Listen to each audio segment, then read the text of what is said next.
love reader, aka the Mystic Siren. If you're manifesting love and abundance, I got something very special for you. I have your all authentic and high quality crystals blessed and ritualized by the Enlightened Guide. Black tourmaline for grounding and protection. Brazilian citrine for attraction of money and abundance. Madagascar rose quartz for attraction of love and harmonious relationship. And of course, our lucky red string bracelet with jade charm to attract love and money. PM me kung paano ka magkaroon ng high quality, blessed and ritualized na crystals na to. Scorpio. This is a Scorpio reading for the month of June. For your personal reading, kindly send me a direct message. Kamusta mga Scorpio? Kamusta ang transformation? Okay?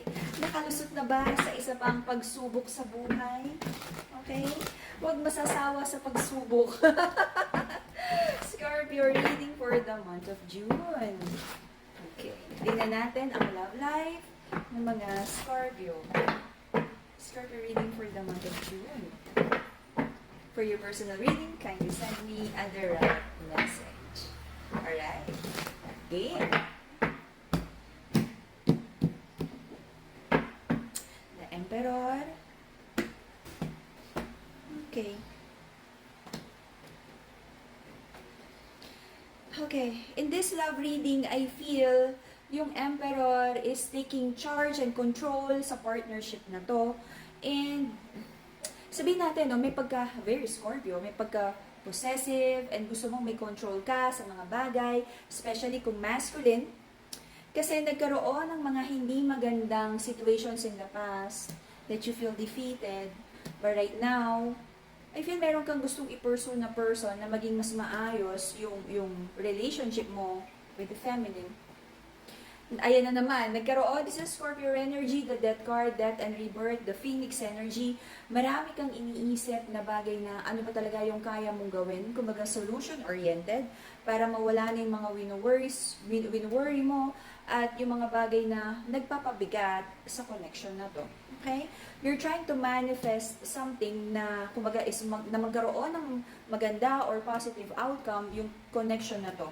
Because in the past, lagi na lang may conflict. So this time, sabi mo kung ano yung ginagawa mo, you're praying and manifesting na sana is maging maganda yung outcome. Okay? Maraming nangyaring hindi maganda in the past na nahihirapan yung feminine here to really process. Okay?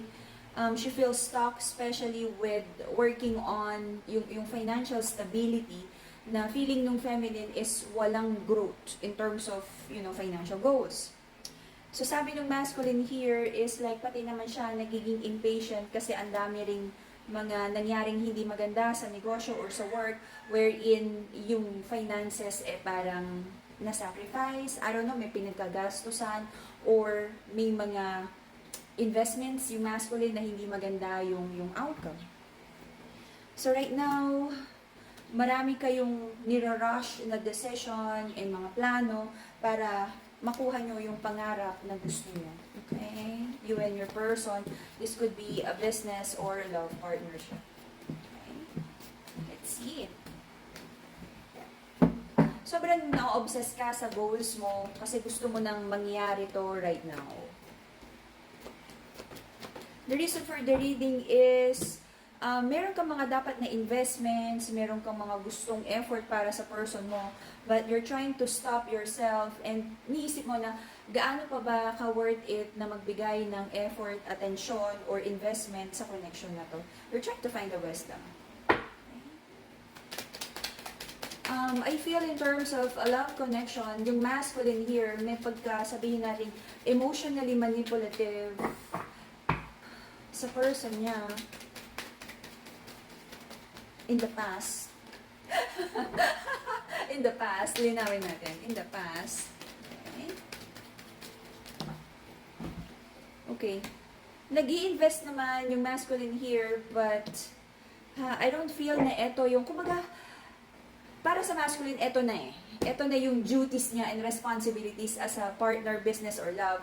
But, meron pa eh. Hindi pa to yung full potential eh. Meron pa eh. But, sabihin natin, meron ako nararamdamang lazy energy dito. So, dinadaan na lang niya sa emotional manipulation na, yan na yun eh. Yan na yung kaya. Yan na yung best. Yan na yung what do you call this? the way na i-express niya yung love para dun sa family. Okay? So, Scorpio, I feel meron kang hinihintay na good news. Okay? Pinagpe-pray mo sana dumating na yung good news. Pagod na sa bad news in terms of money at mga delays. Ayaw mo na rin, no? Na parang sabi mo is, pagod ka na rin sa conflict. So, parang sabi mo is, sana kung ano man yung mga nagkukos ng delays sa mga financial blessings na to is dumating na. Okay? Right now, Scorpio, ang dami mong mga iniisip, nagkakaroon ka ng anxieties and overthinking with regards to lahat ng bagay, no? Relationship, negosyo, sarili mo, personal growth mo. Napapagod ka na, gusto mo munang, you wanna take a break from na makipaglaban sa buhay. Gusto mo munang mag-chill, alright? Pagod ka nang mag-overthink din. Yung person mo, marami din siyang bagay na tinanggap na gano'n na lang. Kung ano man yung mga nangyayari. Gusto din niyang mag-chill. I feel marami kayong pinagdaanan na mabigat, okay, na challenging recently. So, yung person mo din is, sabi niya is, gusto mo na niyang magpahinga sa challenges. Okay, kung meron mang, hindi naman nawawala ang challenges, but kung meron is, ayaw na niya munang bigyan ng sobrang, alam mo yun, energy. Okay? But your person is trying to manifest, yes, financial stability. Right now, natatakot ka to take a leap of faith, bagong negosyo, or like bagong love connection. May mga doubts ka kung ano tong sisimulan mo na to.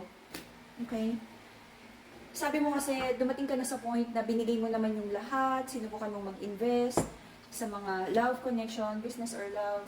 So right now, parang natatakot ka, or meron kang someone na gusto mong mag-invest, but may mga doubts ka kung tamang tao ba to na bigyan ng attention and pagmamahal. Okay?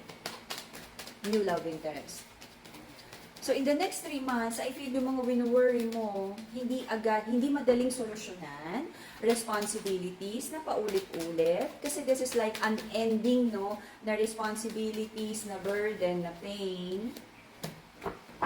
Okay? So, ingatang mabuti yung mga hard-earned money. I feel marami kang taong tinutulungan. May mga taong nakasandal sa'yo. Oh my gosh. Ang dami mong tinutulungan, mga taong umaasa sa'yo, kaya walang katapusan yung pain, yung responsibilities. Ingatan yung pera, mag-save ka para sa sarili mo. The outcome would be the two of wands. Marami ka pa rin magiging plano. Okay? Probably bagong negosyo. Nababurn out ka na. But hindi ka makakapag-decide agad kung mag-i-invest ka dito. Haramdaman ko yung pagod mo. Minsan umiiyak ka, wala ka nang mapagsabihan. Alam mo yun. Sabi mo, sana naman may tumulong sa'yo dun sa mga responsibilities na talaga lang.